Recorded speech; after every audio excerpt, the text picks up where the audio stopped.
Welcome back to Your Real Estate Voice with Barb Schlinker, host of the program. And this is the weekly radio show that informs and educates you on how to buy or sell real estate with Barb Schlinker, the owner broker of Your Home Sold Guaranteed Realty. Now, Barb, we're heading into that spring selling season. You're out there selling homes all of the time. What are you seeing in the market about negotiations, and how can you help our listeners win in situations like that?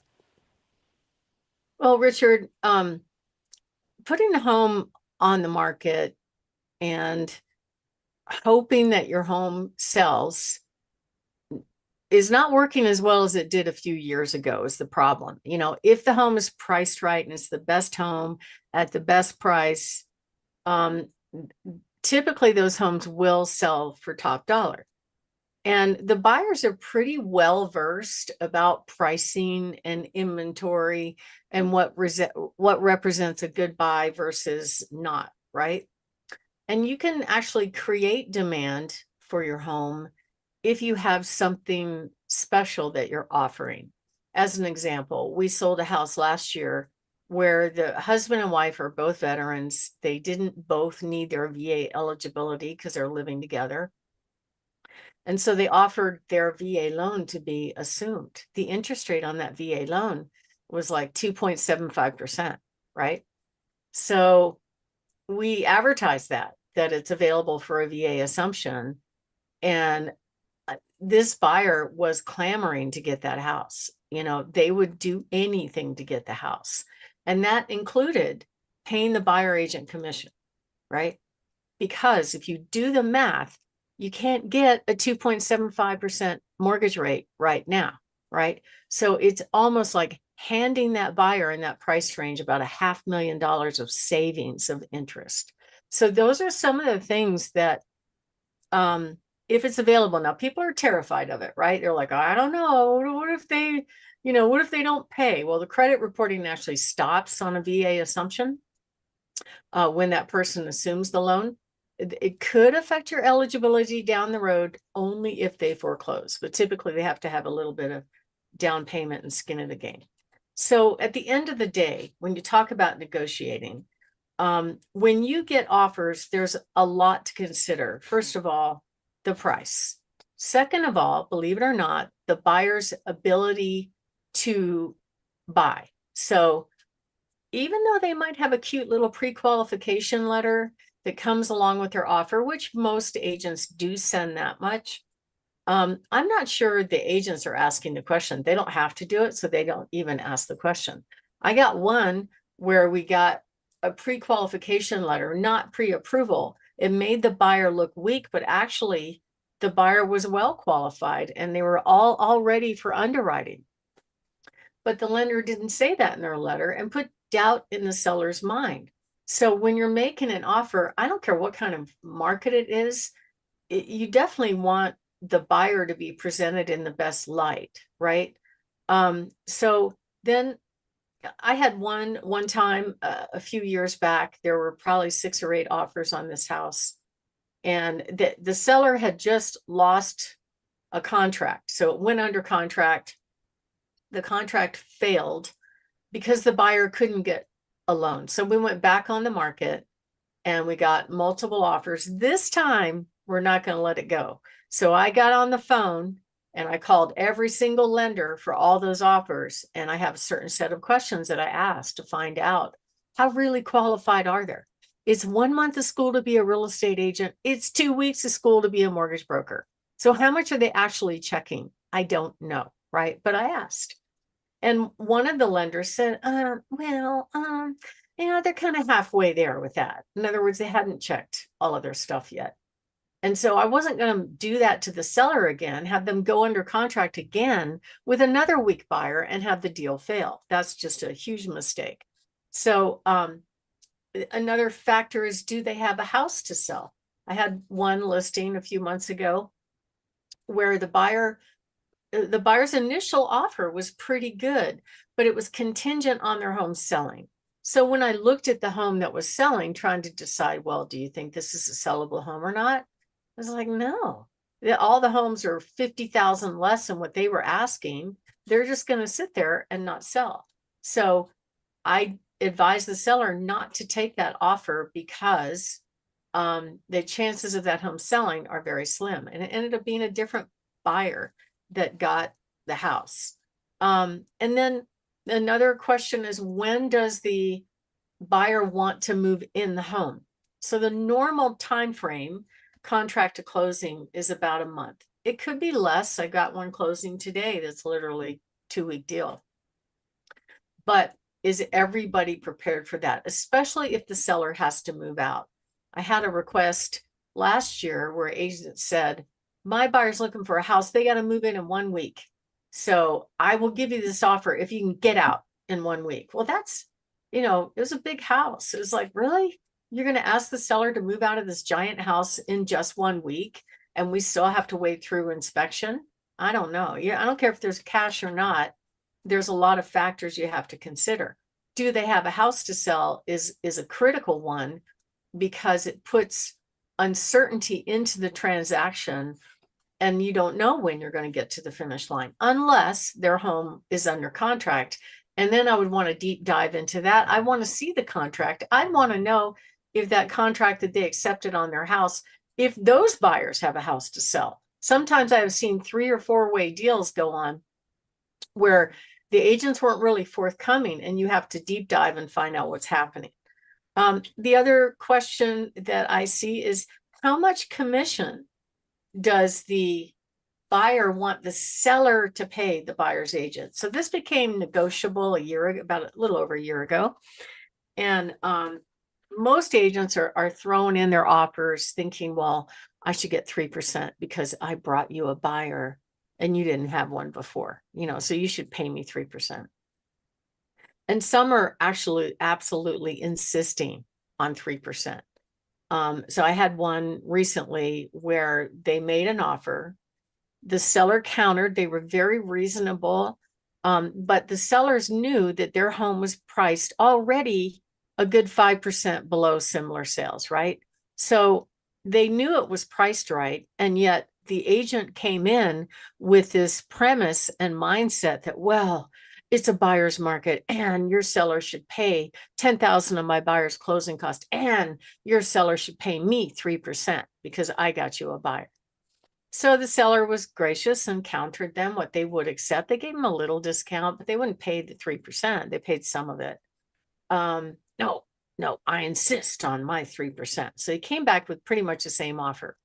So while he's dilly-dallying around, guess what happened? Another offer came in. Whoops. Now you have competition. So, that's a factor that you have to think about. And if you dilly-dally too long, Murphy's Law is, I don't care how long a house has been sitting on the market, it is very possible another buyer could make an offer. And then all bets are off. The buyer has to make their best and highest offer. Now, don't be surprised. And it's still to this day, I get sellers that are surprised that buyers come in, they make an offer, but they want the seller to pay 10, 15. I think my record is 25,000 of the buyer's closing cost, $25,000. And it's hard to come up with that much closing cost, to be honest, but I said, what are you going to do with that? And so, and where did you come up with that? Oh, the lender told me to do it. So I get on the phone with the lender. I'm like, so where's this money going? Oh, well, we're going to buy down the rate. We're going to do this. And we want fries with that too. And I said, what makes you think that the seller's willing to do that? Well, I do it all the time. I said, okay, fine. So you have to really look at the fine print. So what we do when we meet with sellers is, when we get offers, first of all, we go over the offer. It's another thing that the state does not require, that the agent explain the 21-page contract to the client. Did you know that, Richard? You don't have to explain it. Oh my gosh, no, I had no clue whatsoever. Yeah. So you just email it to them, and theoretically the wording in there is supposed to make sense to them, which, lawyers wrote it. So how about that? So anyway, sometimes they'll ask for personal property. So what is personal property versus real estate? It would be things like refrigerator, washer, dryer, hot tub. I'm trying to think of some other personal property. Maybe there's I don't know, TV mounted on the wall, something like that. So those are written into the contract, but there's also a section in the contract that says that certain things go with the house. So those things would be like curtains, curtain rods. So a lot of people don't know that, right? So they take their curtain rods that they spent money with down, and oops, now they have to give a credit to the buyer on the final walkthrough. Refrigerators, only if included.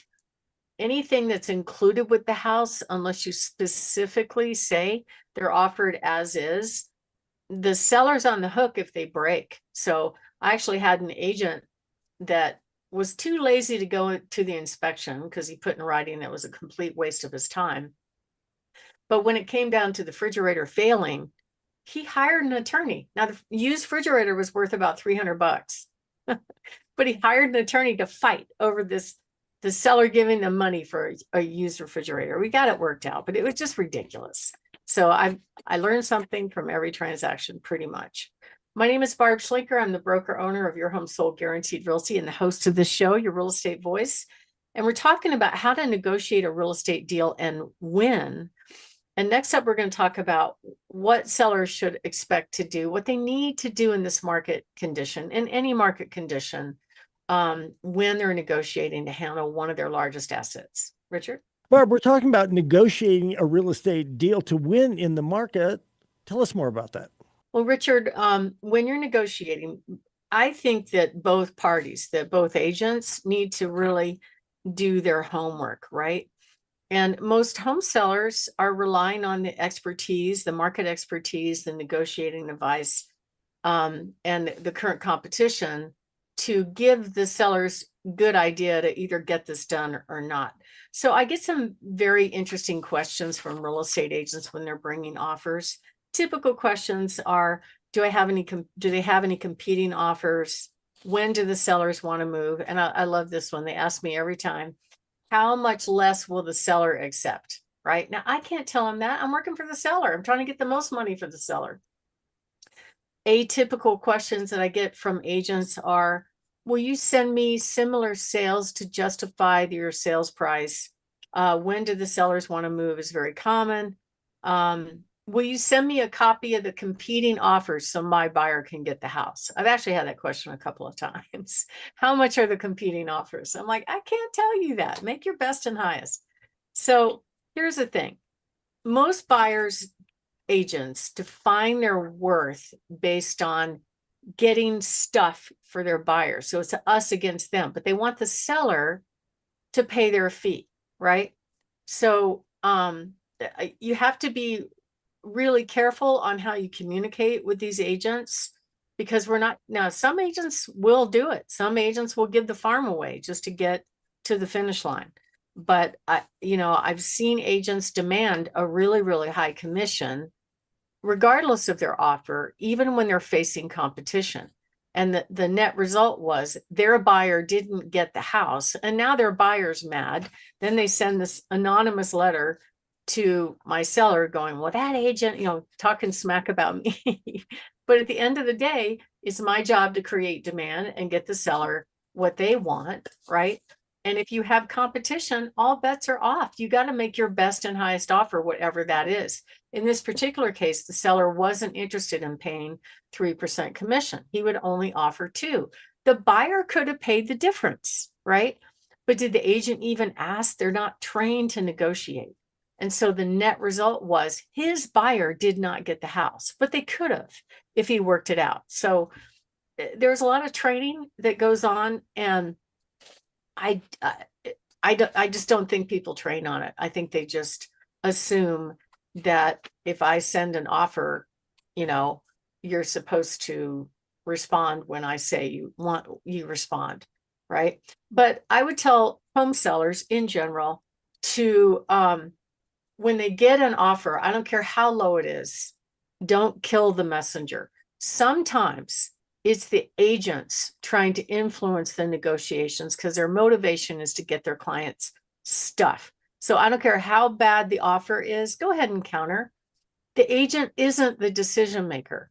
The buyer is, right? So it's okay to counter. Don't worry about them, coming in with a low ball offer and fishing for a low number. I had one a few months ago where the asking price was 700. First offer was 600. Seller said no. Second offer, 650. Seller said no. Third offer was full price, and that closed, right? Because the buyer wanted the house, but the agent was trying to get them 100,000 off based on her mind about what that home was worth, and she was wrong. So if you are thinking of making a move, we help people with this all the time. Give us a call, 719-301-3900, or go to barbhasthebuyers.com. Richard. You're listening to Your Real Estate Voice with Barb Schlinker of Your Home Sold Guaranteed Realty. If you're thinking of making a move, call Barb at 719-301-3900 or visit barbhasthebuyers.com. A short break. When we come back, we'll be discussing how to show your home, plus have full control over the process. We'll also talk about Barb's hot new listings. Don't miss that.